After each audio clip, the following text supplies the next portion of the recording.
When you hear the quote or the saying, you can't buy love, but you can rescue it, what's the first thing that comes to mind? For me, it would be a pet. You can't buy love, but you can rescue a pet who will love you to the day they're gone. Shelters and rescues all over the United States are pleading for help. Their biggest thing, adopt. Don't shop. Up until last year, I was very skeptical about adopting. We lost our 2 dogs right around the holidays, and we found ourselves at a shelter looking at dogs that needed homes. There, we found 2 of our forever pets. And when I saw this quote, some people see an unfortunate dog sitting in a shelter.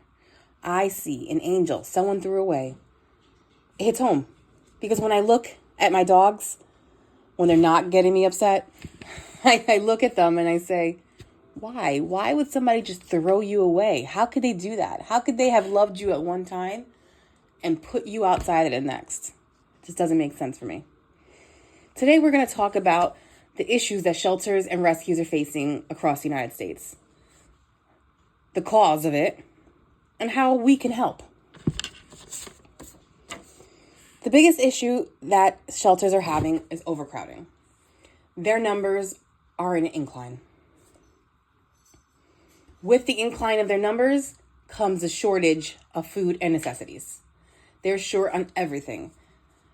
Their volunteer shortage is even worse. Because the numbers are just so massive right now, they don't have enough manpower to get every dog outside for an hour, make sure everything is taken care of when it's supposed to be.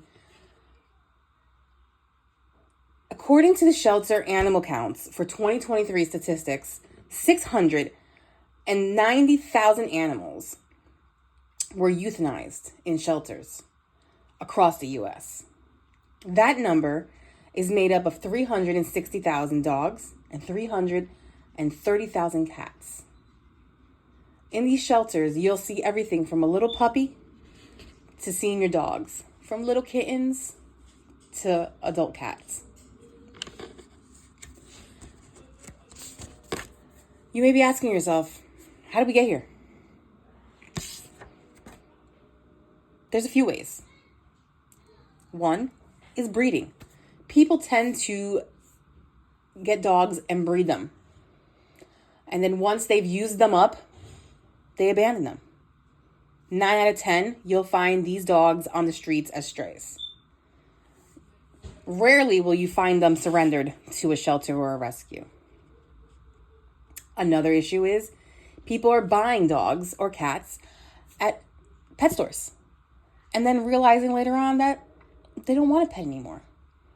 And again, they may surrender it, or some people just let them go, thinking they'll find a new home.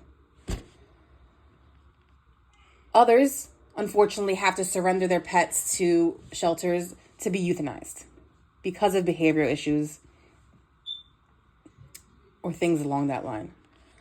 One thing I kept seeing in my research was something called COVID-19 pandemic puppies. People thought it was the best way to get through the hard times we were facing. We were on lockdown. The world was closed.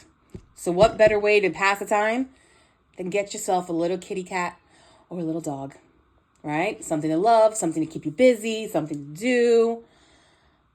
Unfortunately, when the world went back to normal, everything opened up, people went back to the office, lots of people realized they didn't have the time to commit to an animal. So they surrendered them to shelters and rescues so that they could find them new homes. With that, the incline just began to skyrocket. The Guardian newspaper out of California noted that in 2024, the Mendocino Coast Humane Society took in 694 animals that year. 694. And that was made up of not just strays, but of also unwanted pets and animal cruelty. Animal cruelty is another thing that is another way that animals end up in these shelters or rescues. People find that owners are mistreating their dogs or, not feeding them correctly, etc. And they report them. And then humane societies and rescues, they go help these dogs. With every cause, there's an effect. Just as with every issue we face, there's a solution. So how can we help lessen this crisis? In 2023, the number of adopted dogs was high. Adoptive pets were high. 2.6 million cats and 2.2 million dogs found homes. These stats are from the Statistics 2025 website. So how can we help? You can volunteer your time. I learned recently that dogs, mainly dogs, are allowed out of their kennels for only 1 hour a day. But that is not going to happen without volunteer help.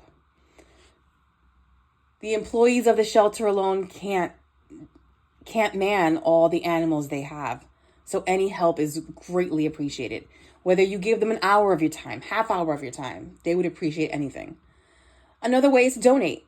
Many shelters have wish lists, which are linked straight to Amazon, and you can find anything from dog food to cat food, toys, etc. Or you can adopt a pet. If you can't commit to that, foster. Foster an animal and give them a home until their forever family comes to get them. There's so many different ways. Although these suggestions are easy enough, not everyone will be on board with adoption or fostering. We all have different views on everything. Well, what about a pet store, some might say? I want a new puppy or kitten instead of a stray. Don't they deserve the same love? Of course they do. The only difference is the animals you'll find at these shelters were abandoned and left to be alone and are just searching for love. The animals you'll find at the pet stores tend to be kittens and puppies that don't really know any better. But they all deserve love equally. In conclusion, as we bring this to a close, we just must remember that we may not agree that adoption is the way to go, but we can agree that the overcrowding is a crisis. These animals need our help. Help by volunteering, donating, or simply fostering. That helps keep an animal off the streets. And remember this saying: the greatness of a nation can be judged by the way its animals are treated. Thank you.